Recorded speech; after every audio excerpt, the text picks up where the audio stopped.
Canal Rastros do Medo. História: o segredo obscuro do jornalista Danilo. Uma lenda urbana.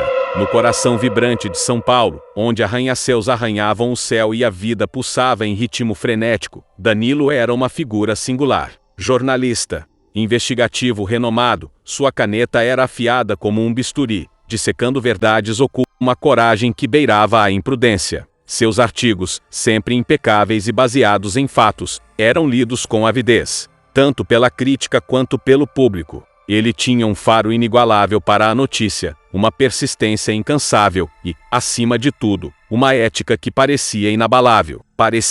Danilo morava em um apartamento modesto no centro da cidade, um refúgio caótico abarrotado de livros, pilhas de jornais antigos e canecas de café meio vazias. As paredes, antes brancas, agora ostentavam uma tapeçaria de recortes, mapas e fotografias, vestígios de investigações passadas e presentes. Seus dias eram uma maratona de entrevistas, pesquisas em arquivos empoeirados e noites em claro, digitando freneticamente enquanto a cidade dormia. Ele era um lobo solitário na selva urbana, guiado apenas por sua sede de justiça e sua paixão pela verdade. Mas essa paixão, essa busca incessante pela verdade, um dia o colocou em um caminho sem volta. A história começou com uma série de desaparecimentos misteriosos. Não eram desaparecimentos comuns, desses que a polícia resolve em alguns dias, ou que se revelam como fugas voluntárias. Estes eram diferentes. Pessoas comuns, sem inimigos aparentes, sem histórico de problemas, simplesmente evaporavam no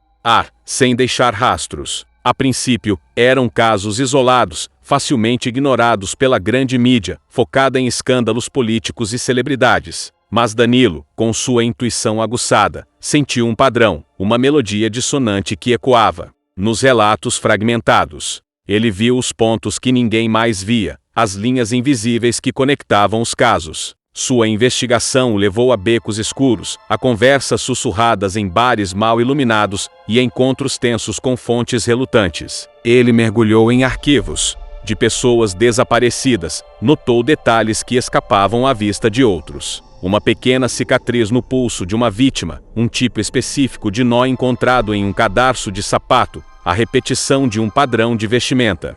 Coisas minúsculas, quase insignificantes, mas que na mente de Danilo formavam um quebra-cabeça macabro. A cada nova peça, a imagem que surgia era mais perturbadora. Havia um denominador comum em todos os casos: as vítimas eram pessoas marginalizadas, esquecidas pela sociedade, vivendo nas sombras da cidade.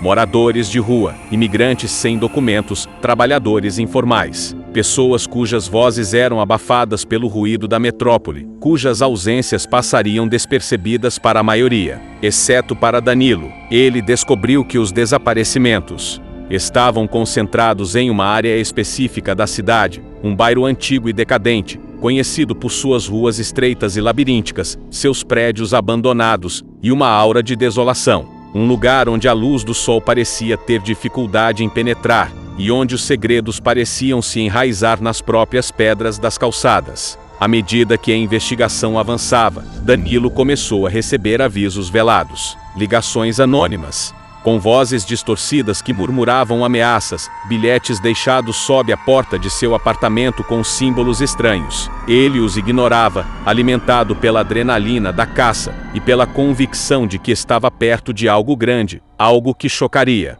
a cidade e faria justiça àqueles que ninguém parecia se importar. Sua determinação era inabalável, até que, em uma noite chuvosa e sombria, ele encontrou Davi. Davi era um jovem de rua, magro, com olhos grandes e assustados, que pareciam ter visto demais para sua pouca idade. Ele vivia em um abrigo improvisado, sob um viaduto, sobrevivendo de doações e da benevolência de alguns transeuntes. Danilo o encontrou por acaso, enquanto seguia uma pista vaga sobre um dos desaparecimentos. Davi estava visivelmente perturbado, tremendo de frio e medo, abraçado a um ursinho de pelúcia surrado que parecia ser seu único companheiro. No início, Davi se recusou a falar.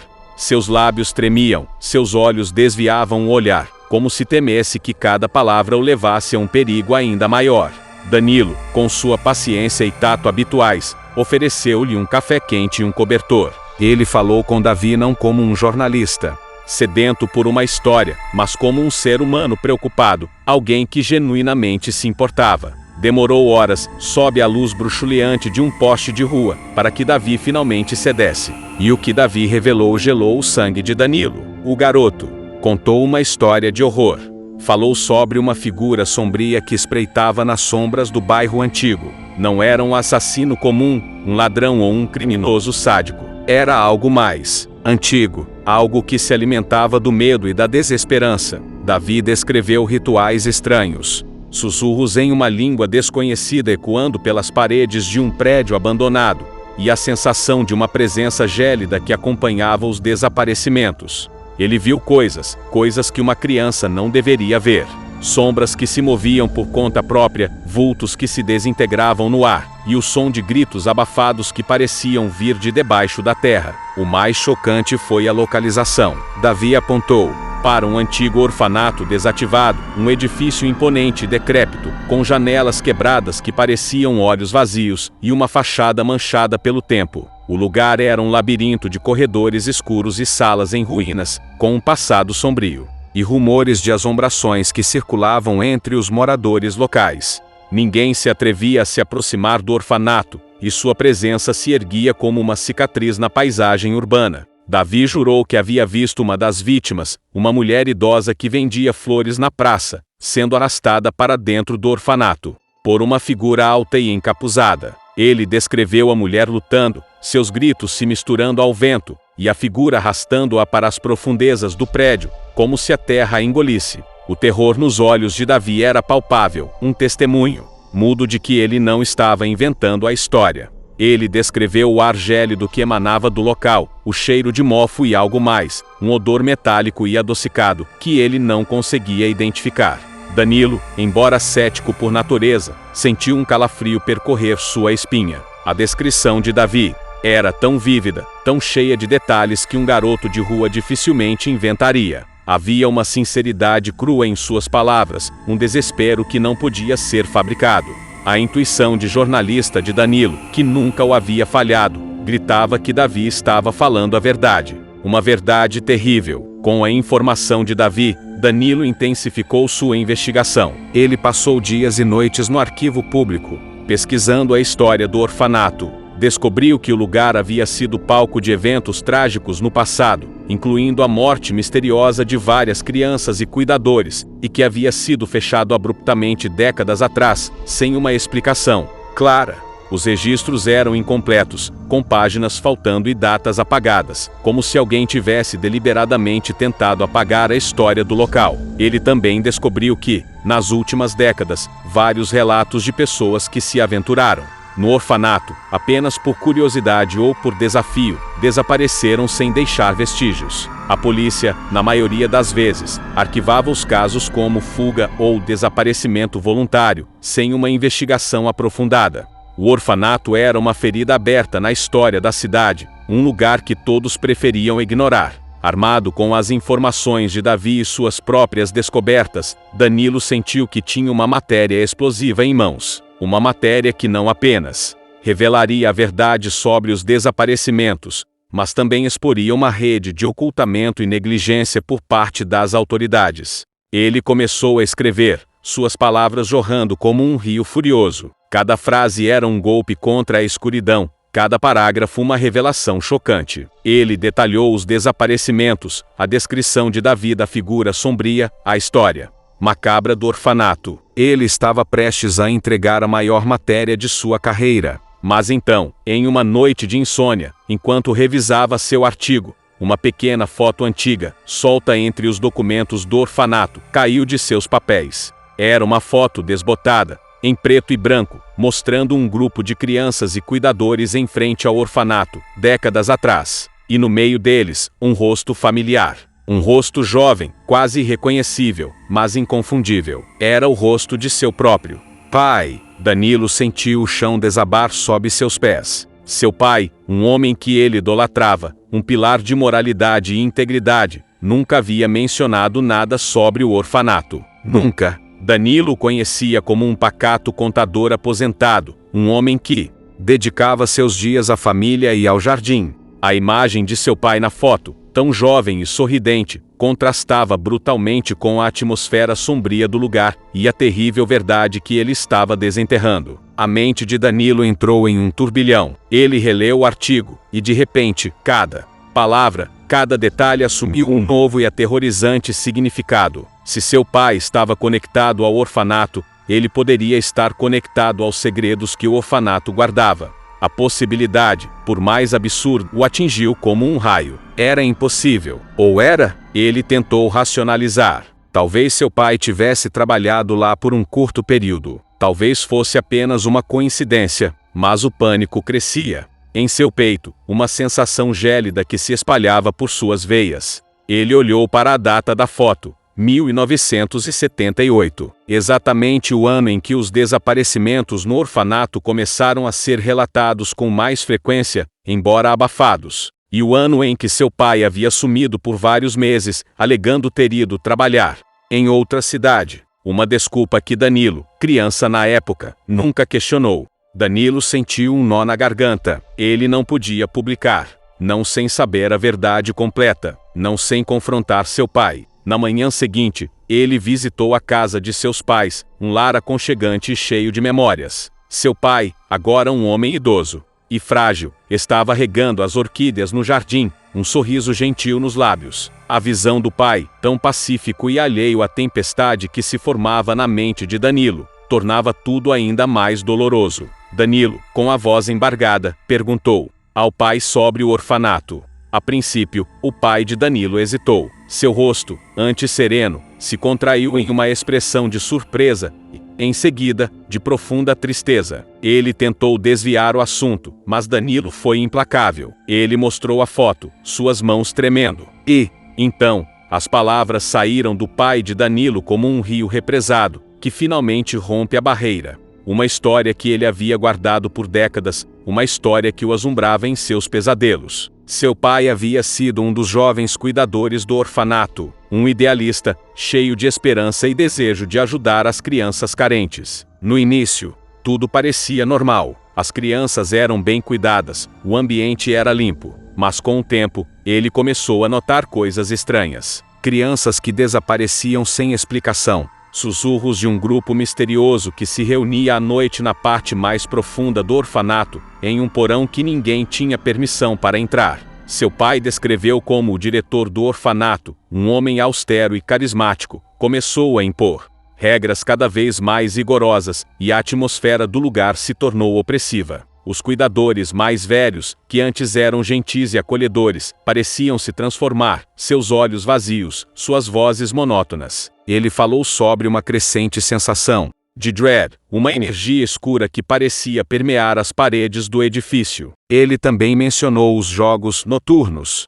Não eram jogos de crianças, eram rituais. Ele os ouvia dos andares superiores, vozes cantando em uma língua desconhecida, o som de correntes arrastando e, ocasionalmente, gritos abafados. Ele se lembrava de uma noite em particular, quando um jovem órfão, que era seu amigo, simplesmente desapareceu. Seu pai tentou perguntar, mas foi silenciado com ameaças veladas. O medo era palpável. A cada dia que passava, o ambiente se tornava mais pesado. Quando seu pai tentou ir embora, foi impedido. Ele era um jovem, sem recursos, com medo. O diretor do orfanato ameaçou, dizendo que se ele falasse, ele e sua família pagariam um preço alto. Seu pai foi forçado a participar dos rituais, a testemunhar horrores que o assombraram por toda a vida. Ele descreveu a sensação de ser um fantoche, uma sombra, obrigado a assistir, enquanto o mal se desenrolava. Ele descreveu como os rituais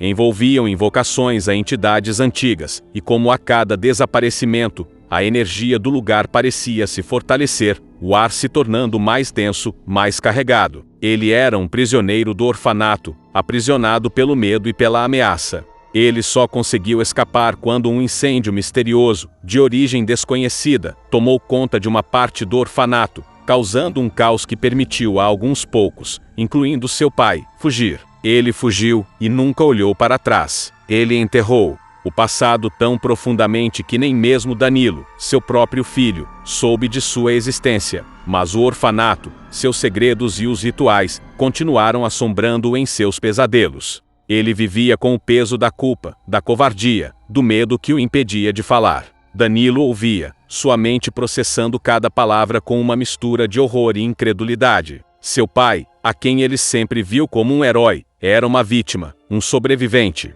de algo indizível. A imagem do homem frágil à sua frente, que havia carregado esse fardo por décadas, partiu o coração de Danilo. Ele compreendeu o silêncio, a dor por trás dos olhos gentis. O jornalista estava em uma encruzilhada. Publicar a matéria significaria expor seu pai a um passado traumático, reviver o horror que ele havia tentado enterrar. Significa colocar seu pai novamente no centro de um furacão de medo e perigo. As entidades, os cultistas, ou o que quer que fosse que agia no orfanato, poderiam ressurgir, atraídos pela publicidade. E, no entanto, não publicar seria trair a verdade, trair as vítimas que desapareceram no orfanato, trair a si mesmo e a tudo o que ele acreditava como jornalista. A matéria, agora, era uma bomba relógio.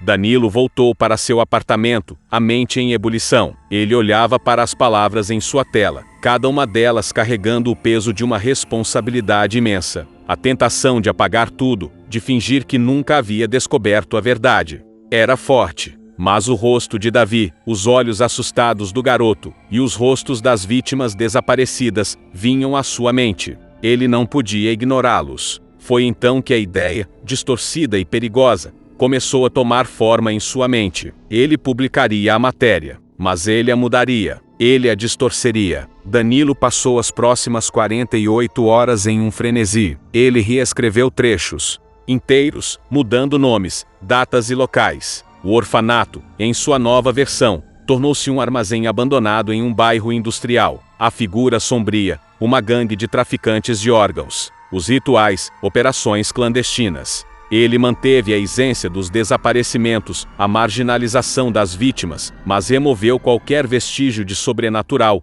qualquer ligação com o passado de seu pai. Ele criou uma nova lenda. Uma lenda que falava de um submundo criminoso, de violência urbana e da exploração dos vulneráveis. Uma história que era, em si mesma, horrível, mas que era plausível, crível. Ele deixou pistas, sim, para quem quisesse procurar mais a fundo, mas eram pistas tão sutis que poucos as notariam. A localização do orfanato era mencionada brevemente em um parágrafo obscuro, como um local antigo e degradado, mas sem conexão direta com os crimes. Os desaparecimentos ainda estavam lá, mas a conexão com o que seu pai havia vivido foi sutilmente apagada, velada por uma camada de ficção. Ele sabia que estava comprometendo sua integridade jornalística, estava mentindo para o público, distorcendo a verdade para proteger seu pai. A culpa o roía, mas o alívio de saber que seu pai estaria seguro, que não teria que reviver aquele pesadelo, era maior. A matéria foi publicada. Causou um furor. A cidade ficou chocada com a brutalidade dos crimes, a frieza dos criminosos. A polícia foi pressionada a agir. O artigo de Danilo foi elogiado, mais uma vez, como uma obra-prima de jornalismo investigativo. Ele se tornou um herói, um defensor dos fracos e oprimidos. Recebeu prêmios, foi convidado para palestras. A reputação de Danilo cresceu exponencialmente. Mas a cada elogio, a cada aplauso, a culpa o consumia um pouco mais. Ele via o rosto de Davi, os olhos assustados do garoto, e sentia um frio na espinha. Sabia que havia traído a confiança de Davi, que havia silenciado a verdadeira história por trás dos desaparecimentos. E o pior, sabia que o mal no orfanato ainda estava lá, intocado, escondido nas sombras da mentira que ele havia criado. Danilo começou a ter pesadelos. Pesadelos vívidos e aterrorizantes. Ele via o orfanato em suas visões, as janelas vazias observando-o, as sombras se movendo em seus cantos. Ele ouvia os gritos abafados que seu pai havia descrito, os sussurros em uma língua estranha. A figura sombria que Davi havia descrito começou a aparecer em seus sonhos, uma silhueta alta e encapuzada, com olhos que pareciam brilhar na escuridão. Os pesadelos eram tão reais que ele acordava suando frio, o coração batendo descompassadamente. Ele tentou se convencer de que era apenas estresse, a pressão de sua profissão. Mas a cada noite, os pesadelos ficavam mais intensos, mais perturbadores. Ele via as vítimas dos desaparecimentos, seus rostos contorcidos em agonia, seus olhos vazios o acusando. Ele via seu pai, jovem novamente, preso nas correntes do medo. As coisas começaram a piorar. Pequenas coisas, no início. Objetos em seu apartamento se moviam sozinhos. A porta de seu armário abria e fechava sem vento. As luzes piscavam. Ele ouvia sussurros, vozes inaudíveis, vindo dos cantos escuros de seu apartamento. Ele se sentia observado, mesmo quando estava sozinho. A paranoia começou a tomar conta dele. Ele tentou ignorar, atribuindo tudo ao cansaço e ao estresse. Mas então, os sinais se tornaram mais evidentes. Quando ele estava digitando em seu computador, as palavras em sua tela se embaralhavam, formando frases em uma língua que ele não compreendia, uma língua gutural e assustadora. Ele encontrava símbolos estranhos desenhados em seu espelho do banheiro, símbolos que ele havia visto nos bilhetes anônimos que havia recebido no início da investigação, os mesmos símbolos que seu pai havia descrito como sendo usados nos rituais. Danilo sabia que não estava enlouquecendo. Ele estava sendo assombrado. A entidade do orfanato, aquela que Davi havia descrito, aquela que se alimentava do medo e da desesperança, não havia sido enganada pela matéria de Danilo. Ela sabia que ele havia mudado a história. Ela sabia que ele havia tentado encobrir a verdade. E agora, ela estava vindo atrás dele. O suspense aumentou. Danilo vivia em um estado constante de alerta. Ele mal dormia, e quando o fazia, era atormentado por pesadelos. Ele se trancava em seu apartamento, mas não se sentia seguro. As sombras em seu apartamento pareciam mais profundas, mais vivas. O ar se tornou denso, pesado, com um cheiro metálico e adocicado que Davi havia descrito. Uma noite, enquanto estava sentado em sua escrivaninha, tentando, em vão, escrever outro artigo, ele ouviu um arranhão vindo de trás das paredes. Um arranhão suave, mas persistente, como se unhas estivessem raspando na alvenaria. O som aumentou, tornando-se mais alto, mais frenético. Em seguida, um sussurro baixo, quase inaudível, mas que fez os pelos de Danilo se arrepiarem. Era a mesma língua gutural que ele havia visto em seu computador. O medo, um medo visceral e paralisante, o dominou. Ele tentou se mover, mas seu corpo parecia congelado. O som de arranhões e sussurros se intensificou, vindo de todas as direções. As luzes em seu apartamento começaram a piscar freneticamente, e então, um por um, os objetos em seu apartamento começaram a se mover. Livros caíam das prateleiras, canecas de café voavam pela sala, papéis se espalhavam pelo chão. Era um caos orquestrado, uma demonstração de poder da entidade. Danilo conseguiu, com grande esforço, alcançar seu telefone. Ele discou o número de seu pai, suas mãos tremendo. Seu pai atendeu, a voz sonolenta. Pai, eu cometi um erro, Danilo murmurou, sua voz falhando. Eu mudei a história. Eu não contei a verdade. Houve um silêncio do outro lado da linha. O pai de Danilo, mesmo na sonolência, pareceu entender.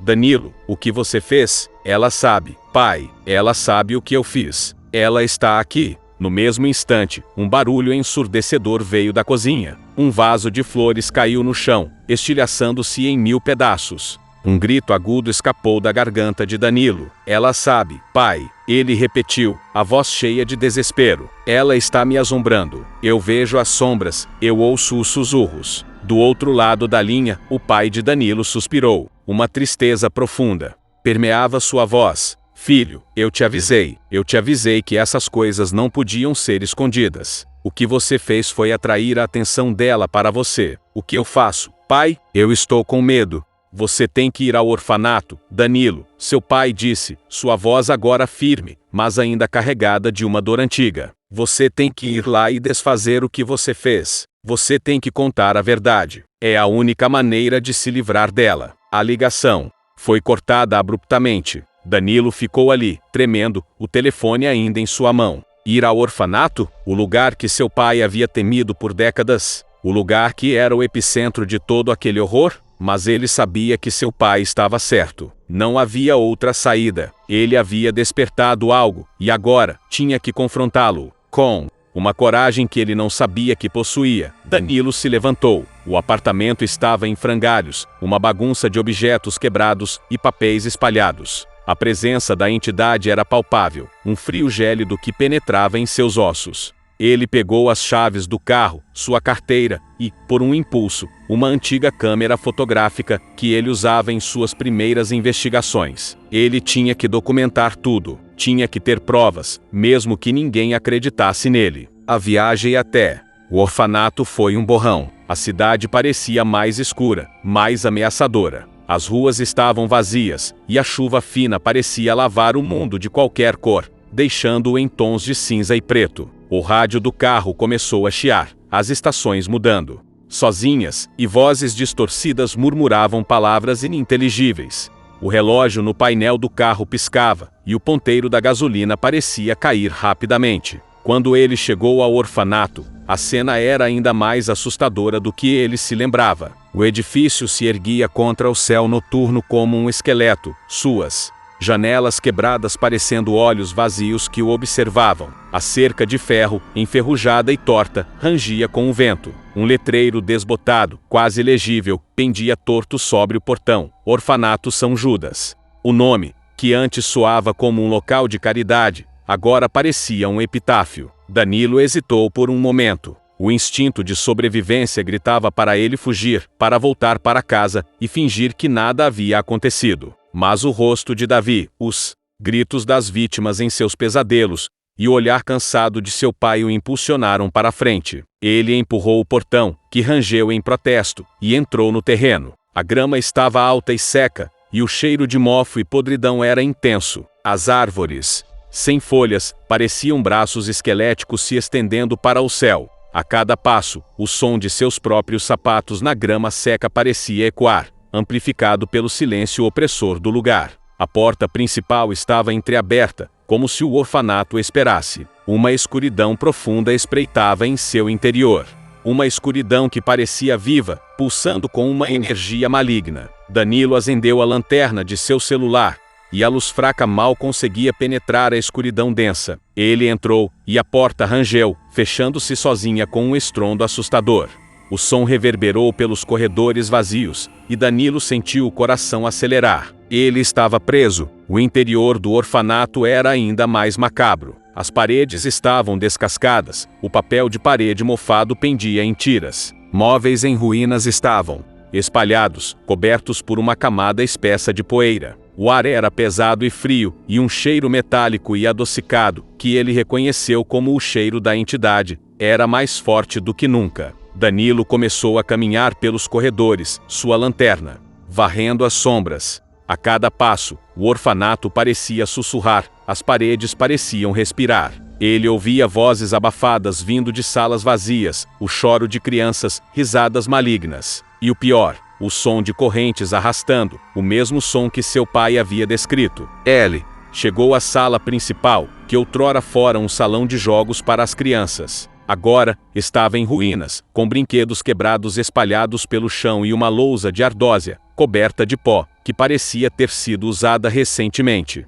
Na lousa, desenhos estranhos, rabiscos que pareciam símbolos antigos, estavam gravados na superfície, como se tivessem sido desenhados com força. E havia um desenho de uma figura alta e encapuzada, com olhos brilhantes. Danilo continuou a explorar, descendo para o porão, o lugar que seu pai havia descrito como o epicentro dos rituais. A descida era íngreme e escura, e o ar ficou ainda mais frio e denso. Quando ele chegou ao último degrau, a luz de sua lanterna revelou uma cena de horror. O porão era uma câmara circular, com paredes de pedra escura e um altar no centro. O altar era feito de pedra bruta, e parecia manchado de algo escuro e seco. Em torno do altar, símbolos idênticos aos que ele havia visto no espelho e na lousa, estavam pintados no chão com o que parecia ser sangue seco. O cheiro, ali, era insuportável, uma mistura de mofo, podridão e aquele odor metálico adocicado. E então, ele a viu. A figura sombria, alta e encapuzada, estava parada ao lado do altar.